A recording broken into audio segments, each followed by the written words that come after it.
জি, আসসালামু আলাইকুম। সবাই আশা করি ভালো আছেন। দীর্ঘ অনেক যুদ্ধের পরে আবার আমরা নতুন একটি যাত্রা শুরু করতে যাচ্ছি। যে নামটি আমরা আজকে দিয়েছি সেটা হলো লড়াইটা দ্বিগুণ হবে। আপনারা জানেন যে বাংলাদেশের সন্ত্রাস, চাঁদাবাজি এবং দুর্নীতি ব্যাপক হারে বেড়েছে, যেটার বিরুদ্ধে আমাদের নতুন প্রজন্ম লড়াই করে যাচ্ছেন।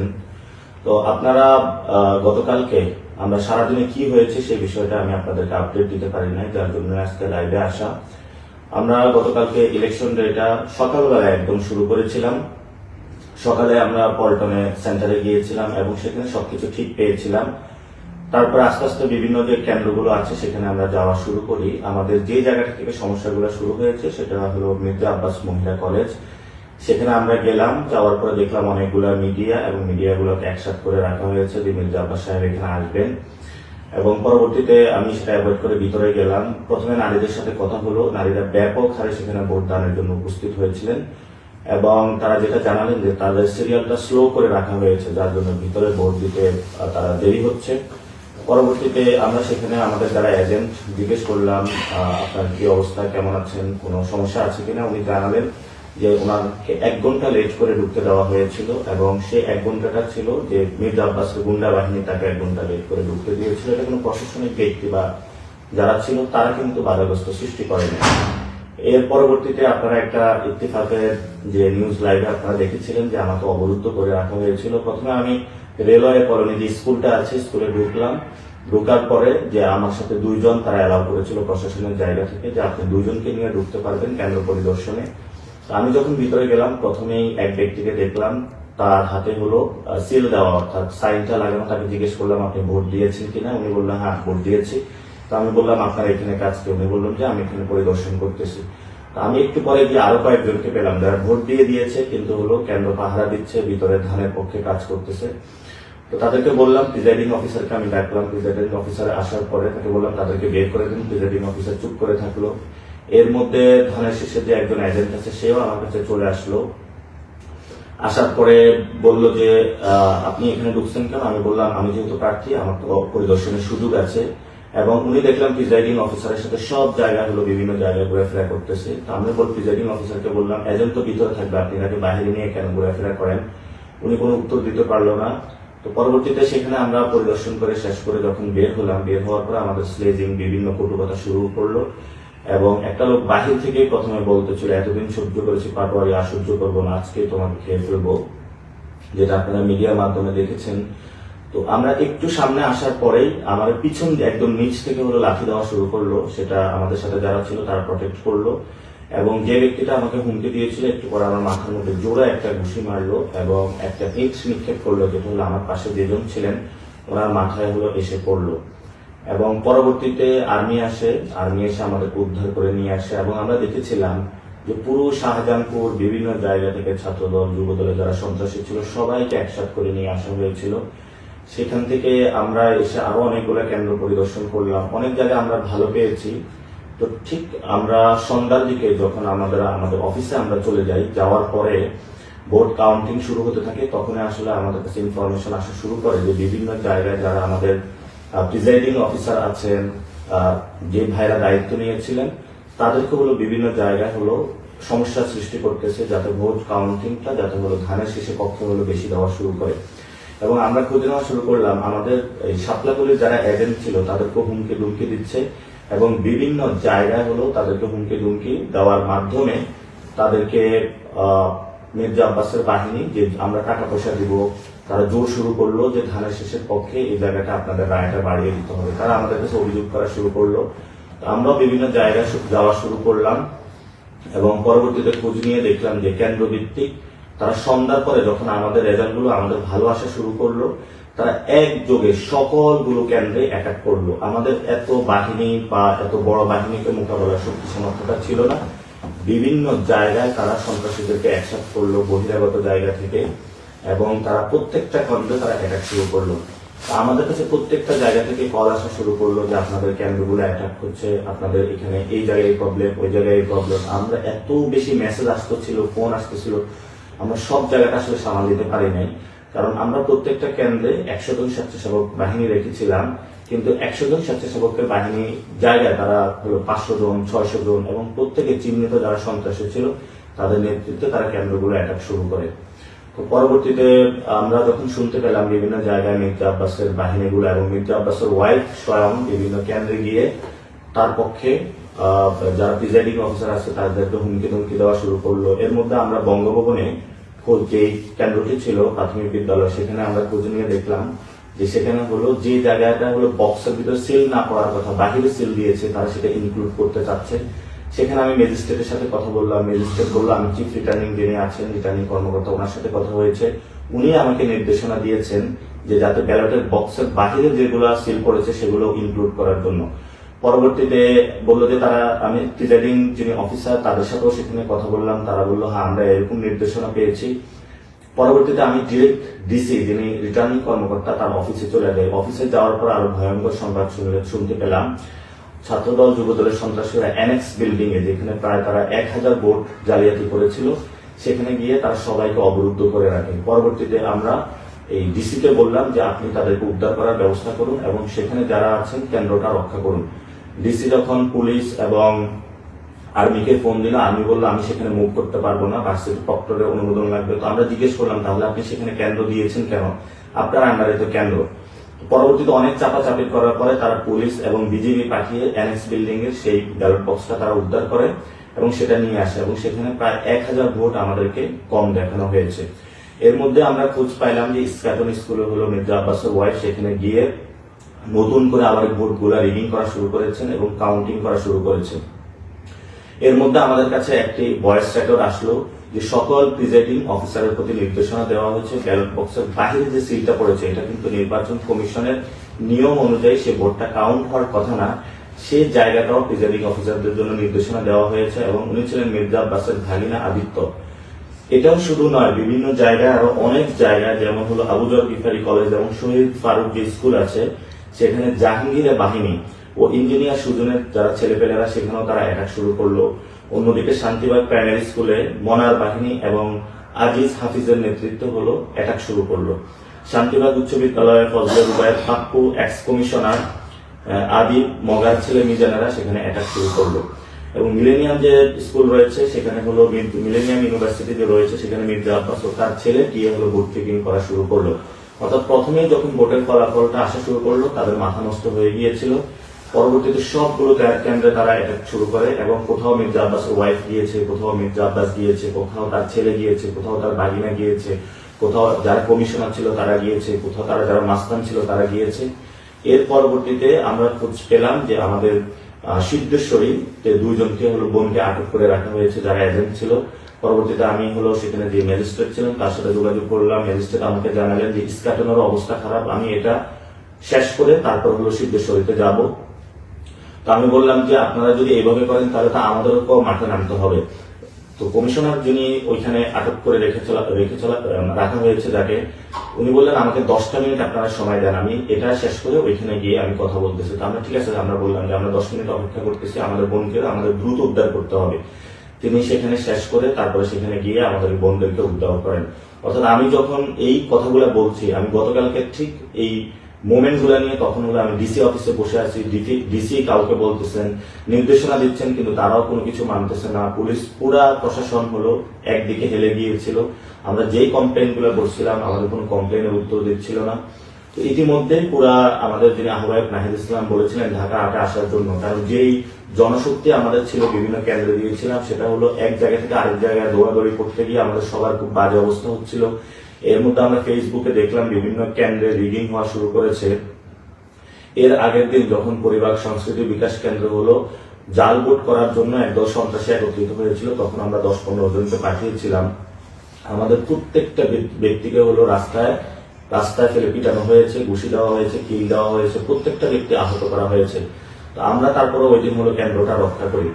তো আমাদের ঢাকা 8-এ যেই এক্সপিরিয়েন্সটা অর্জন হয়েছে সেটা হলো প্রত্যেকটা কেন্দ্র ভিত্তিক তারা হলো সন্ত্রাসীদেরকে জড়ো করেছে এবং যিনি প্রার্থী ছিলেন, প্রার্থীর যিনি ওয়াইফ ছিলেন, ভাগিনা ছিলেন, ছেলে ছিলেন, তার যে সন্ত্রাসী লালিত পালিত যে সন্ত্রাসী বাহিনী ছিলেন, প্রত্যেকে বিভিন্ন জায়গায় গিয়ে হলো কেন্দ্রগুলো দখল করেছেন এবং সেগুলো তাদের ম্যানিপুলেট করে তাদের ফেভারে নিয়ে যাওয়ার চেষ্টা করেছেন।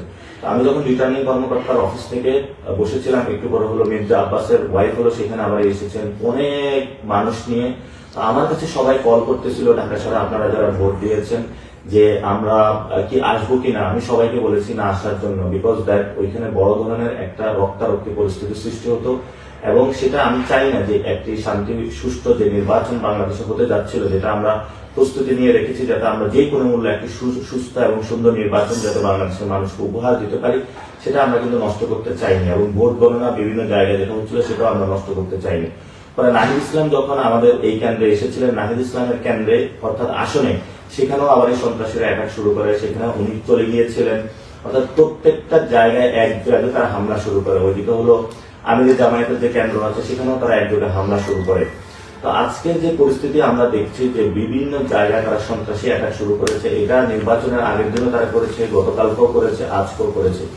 আমরা কিন্তু নতুন বাংলাদেশে এই ধরনের সন্ত্রাসী অ্যাক্টিভিটিস চাইনি, এবং ভবিষ্যতে যদি এই ধরনের সন্ত্রাসী কর্মকাণ্ড চালানো হয় তাহলে হাসিনা আমলে যে পরিণত হয়েছিল আমাদের ভবিষ্যতে সেই ধরনের প্রস্তুতি নিতে হবে। তো গতকালকে যখন আমি ভোট কেন্দ্রগুলো ঘুরছিলাম, সেখানে অনেক ভোটারদের সাথে আমার কথা হয়েছে। মেয়ে ভোটাররা আসছে, তারা ভোট দিচ্ছিল, উচ্ছ্বাস প্রকাশ করতেছিল। অনেক ক্যান্সারের রোগী তারা ভোট দিতে এসেছিল আমাকে, অনেক অসুস্থ মানুষ এসেছিল যারা ভোট দিচ্ছিল। তো আপনাদের প্রতি অসংখ্য ভালোবাসা, এবং আপনারা যেভাবে আমাকে অ্যাকসেপ্ট করে নিয়েছেন, এটা বাংলাদেশের একটা নজিরবিহীন ঘটনা।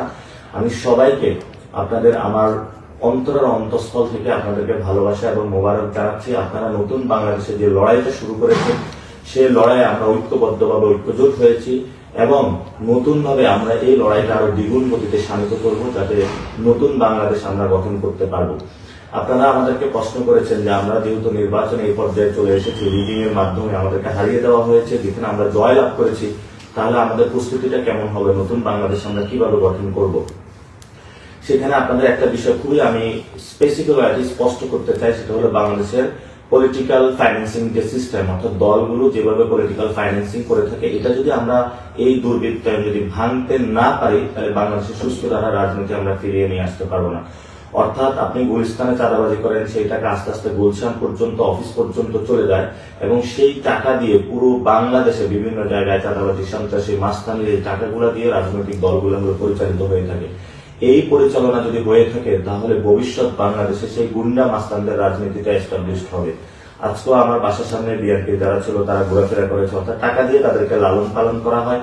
এবং গতকালকে আমাদের রমনাতে 2 জনকে আহত করা হয়েছে, আজকেও 2 জনকে আহত করা হয়েছে। যারা এখানে আমাদের ক্যাম্পেইনে যুক্ত হয়েছিলেন তাদেরকে দোকান থেকে তুলে নেওয়া হচ্ছে, এবং গিয়ে বলা হচ্ছে যে আমাদের 10 লাখ টাকা দাও, তাহলে আমাদের ছেলেদেরকে নিবৃত্ত করা হবে, তোমার দোকানে ভাঙচুর করা হবে না, আদারওয়াইজ তোমার দোকান ভাঙচুর করে আমরা শেষ করে দিব। আমরা এই পরিস্থিতির মধ্য দিয়ে যাচ্ছি। আজকে আমাদের সদস্য সচিব আখতার হোসেনের ওইখানে হামলা হয়েছে, সার্জিসের এখানে হামলা হয়েছে, বিভিন্ন জায়গায় হামলা হচ্ছে। তো হামলা মামলার মধ্য দিয়ে আমরা চলছি। হাসিনা আমলে আমাদের এই অবস্থার মধ্য দিয়ে গিয়েছিলাম, এখন তারেক রহমানের যে বাংলাদেশ, সেখানেও আমরা এই পরিস্থিতির মধ্য দিয়ে যাচ্ছি। তো নতুন বাংলাদেশে যেটা আমরা বলতে চাচ্ছি যে আমরা লড়াইটা দ্বিগুণ করবো। নাসিরউদ্দিন যেভাবে আপনাদের দোকানে গিয়ে চা খেয়েছেন, আপনাদের বাসায় গিয়েছেন, আপনাদের সাথে ক্যাম্পেইন করেছেন, আলোচনা করেছেন, নতুন বাংলাদেশে গঠনের স্বপ্নগুলো বলেছেন, ঠিক তেমনি ভাবে আপনারা আমাকে সেভাবে পাবেন। মসজিদগুলোতে নামাজে পাবেন, মা বোনদের সাথে আড্ডায় পাবেন, এবং রাস্তার পাশে যে দোকানে চায়ের টেবিল, সে চায়ের টেবিলে আড্ডায় পাবেন, যেখানে আমরা নতুন বাংলাদেশের স্বপ্নগুলো বুনবো। এবং ঢাকা 8-এ আমি বলেছিলাম যে চাঁদাবাদ, সন্ত্রাস এবং দুর্নীতির বিরুদ্ধে আমাদের লড়াইটা চলবে। ইনশাআল্লাহ আমাদের লড়াইটা চলবে। আমাদের লড়াই কোনোভাবেই বন্ধ করা যাবে না। আপনারা সবাই যে যার জায়গা থেকে মোবাইলগুলো প্রস্তুত রাখবেন। যদি কোনো ভাইকে আহত করা হয় বা কোনো আনইউজুয়াল আপনারা অ্যাক্টিভিটিস গুলো দেখেন, সেই অ্যাক্টিভিটিস গুলোর বিরুদ্ধে আপনারা সেখানে প্রতিবাদ জারি রাখবেন। কিন্তু আমার যে একটা এক্সপিরিয়েন্স, ইনকিলাব মঞ্চ যখন আন্দোলন ডাক দিয়েছিল, সেখানে শেষ দিন আমি রাজু ভাস্কর্যে সবাইকে নিয়ে বসেছিলাম, কারণ আমাদের যেই জনশক্তি ছিল সেটা দিয়ে যদি পুলিশের সাথে আমরা সেখানে মারামারিতে যেতাম, এটা কিন্তু আমাদের ঠিক হতো না। কারণ পুলিশ খুবই ব্রুটাল ওয়েতে আমাদের উপরে অ্যাটাক করেছিল, এবং সবাইকে আমি তখন যারা বিভিন্ন জায়গায় আটকে গিয়েছিল সবাইকে নিরাপদ করে বাড়িতে পাঠিয়ে দেওয়া হয়েছিল। আমি ইনকিলাব মঞ্চের জাবেরের সাথে কথা বলেছিলাম, জুমার সাথে কথা বলেছিলাম, তারা যে দিক নির্দেশনা দিয়েছিল সেটাই আমরা পালন করেছিলাম। তো গতকালকে যদি সবাই আমরা ফিল্ডে আসতাম, সেই ধরনের একটি রক্তক্ষয়ী সংঘর্ষ বাংলাদেশের অভ্যুদয় করতো, যেটা আমি কখনোই চাইনি। কারণ আমরা যারা তরুণরা রয়েছে আমরা নতুন একটি বাংলাদেশ চাই, যে বাংলাদেশে আমরা কোনো সন্ত্রাসী, রক্তপাত, হানাহানি, রাহাজানি আমরা চাই না। এখানে আমরা সুন্দরভাবে বসবাস করতে চাই, প্রত্যেকের নিরাপত্তা দিতে চাই, প্রত্যেকের সাথে ভালোবাসার সহিত বসবাস করতে চাই। তো আমরা ঢাকা আর্টে যে বিষয়টি করব সেটা হলো আমাদের যে 8 দফা ইস্তেহার দেওয়া হয়েছে শহীদ ওসমান হাদী ভাইয়ের হত্যার বিচার, সেই বিচার নিয়ে আমরা মাঠে অ্যাক্টিভিটি চালাবো এবং আমরা ভোকাল থাকবো। আপনারা দেখেছিলেন যখন ইনকিলাব মঞ্চ মাঠে নেমেছিল তখন বলা হয়েছিল যে ইলেকশন বানচাল করার জন্য। এখন তো ইলেকশন হয়েছে, তাহলে এখন কেন শহীদ ওসমান হাদী ভাইয়ের হত্যাকাণ্ডের বিচার নিয়ে কথা বলছে না তারা?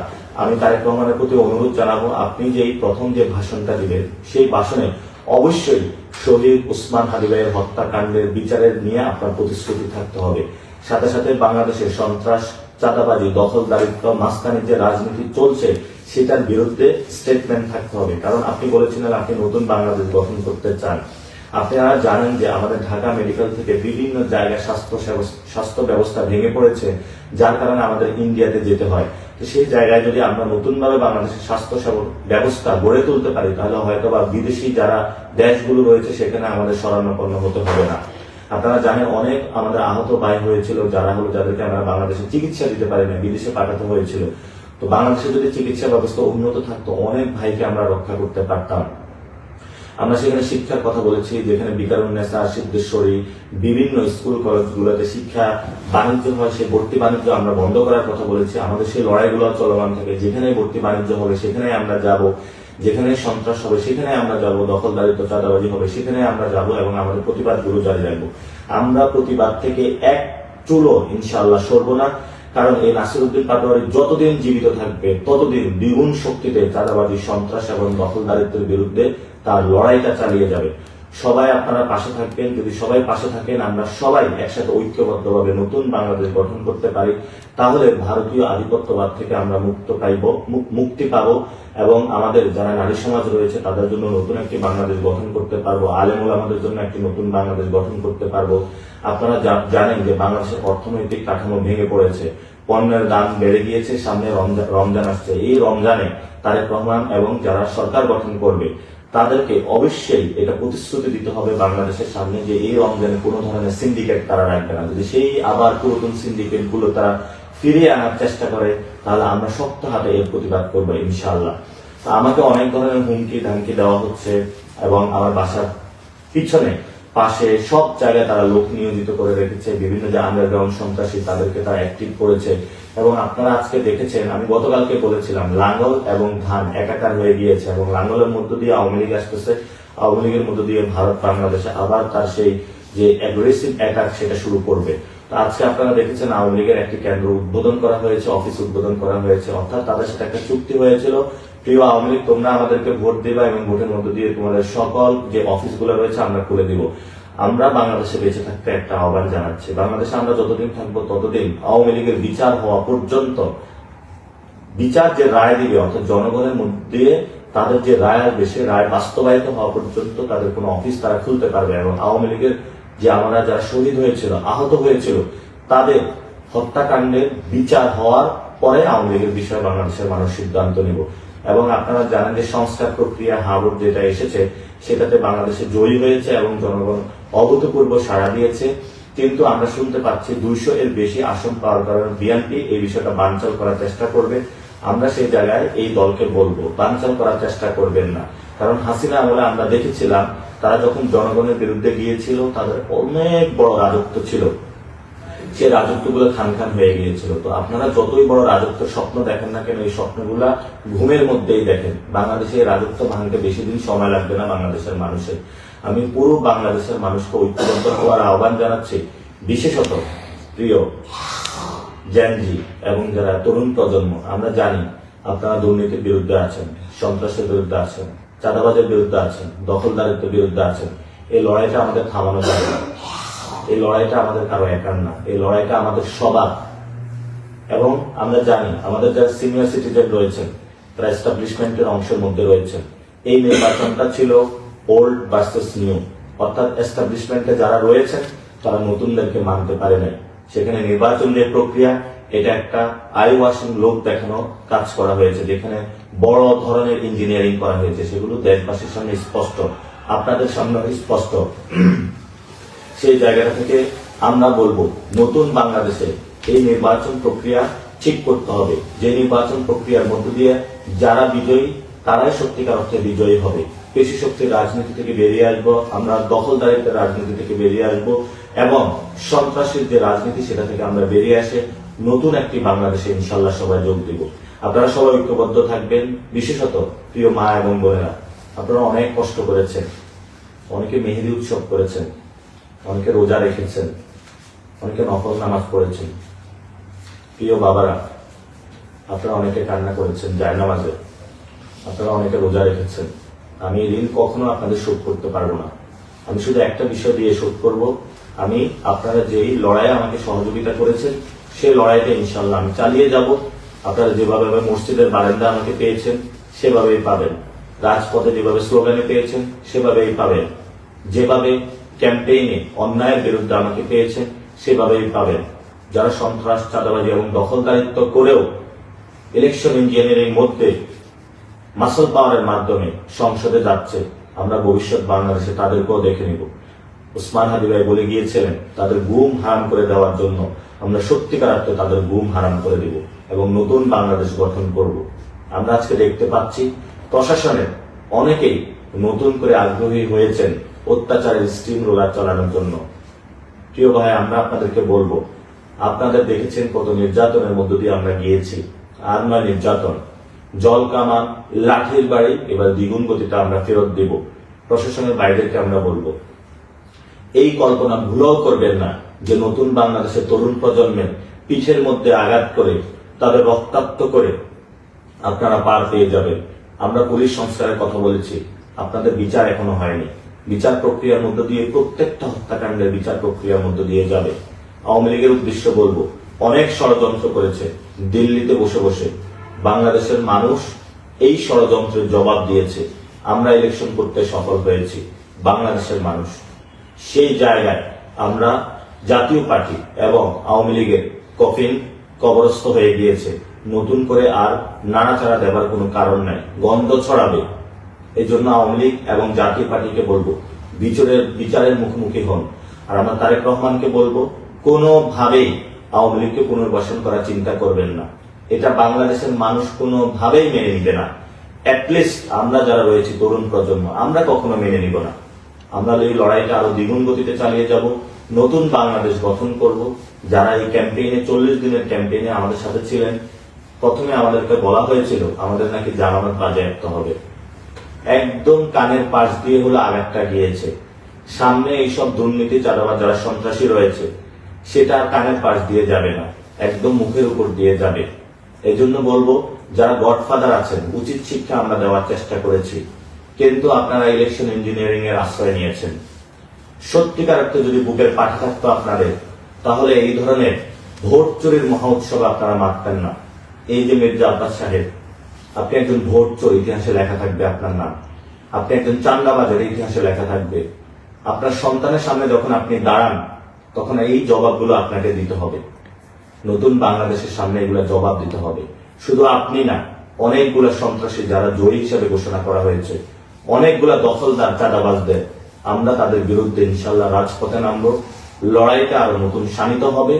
প্রিয় তরুণ প্রজন্ম, ঐক্যবদ্ধ থাকুন, সাহস হারাবেন না। আরো দ্বিগুণ সাহস নিয়ে আমরা নামবো, যে সাহসের মাধ্যমে নতুন বাংলাদেশ গঠন করব। সে যাত্রা, সে আহ্বান জানিয়ে আজকে আমি আপনাদের সাথে কথা শেষ করছি। আমার যদি এই চলার পথে কোনো ভুল ত্রুটি কয়েকদিনের ক্যাম্পেইন হয়ে থাকে, আমাকে ক্ষমা করে দিবেন। অনেকের সাথে উঁচু কথা বলেছি। ইনশাআল্লাহ আমি হয়তো আপনাদের যে জায়গায় রিপোর্ট দেওয়ার কথা, সর্বোচ্চটা দেওয়ার চেষ্টা করেছি। ভবিষ্যতে আরো দিব এবং আমরা ইনশাআল্লাহ আগামী ইলেকশনে আরো নতুন শক্তিতে আবির্ভূত হব। আমাদের যতটুকু শক্তি এবং সাহস ছিল, এটা আরো দ্বিগুণ করব। ইনশাআল্লাহ ঢাকাতে আমরা জনগণের বানাবো, জনতারই শাসন চলবে। যদি এখানে কোনো ভাই এবং বোনদের উপর আক্রমণ করা হয়, আমরা ইনশাআল্লাহ সবাই মাঠে এসে সমুচিত জবাব দিব তাদেরকে। 1 সেকেন্ডের জন্য ইনশাআল্লাহ আমরা বসে থাকবো না।